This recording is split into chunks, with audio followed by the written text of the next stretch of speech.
collusion witch hunt. I don't collude with Russia. CNN Sarah Westwood is at the White House with much more. First of all, my friend Sarah, the judge did not make any big statement about Russia collusion. The only thing that the judge did say was that this trial, with regards to Paul Manafort, was not about Russia collusion. That was not the question before the court, the question before this judge. That's correct, Kate. The judge who sentenced Paul Manafort yesterday said simply that the charges for which Manafort would be serving time were not related to Russian collusion, but President Trump has seized on that in a sort of misleading way since that hearing yesterday.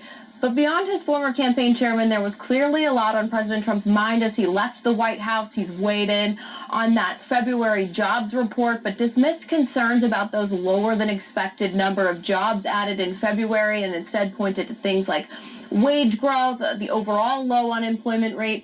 This is after a week of disappointing economic news, including the fact that the U.S. Census Bureau released data this week that showed in 2018 trade deficits hit a 10-year high under President Trump.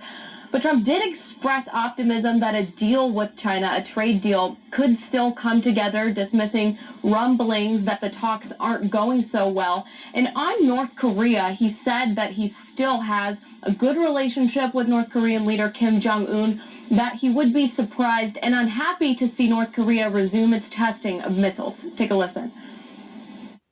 I would be surprised in a negative way if he did anything that was not per our understanding, but we'll see what happens. Look, when I came in under the Obama administration, North Korea was a disaster. You were going to war, folks. I would be very disappointed if I saw testing.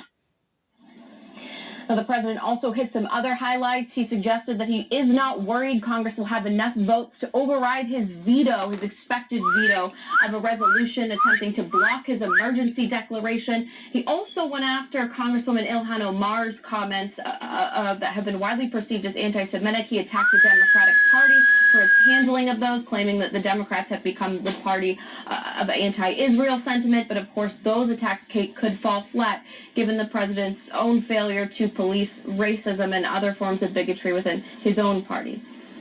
I would say so. We're going to talk about that coming up a little bit later. Thank you, Sarah. Really appreciate it. So, was it a miscarriage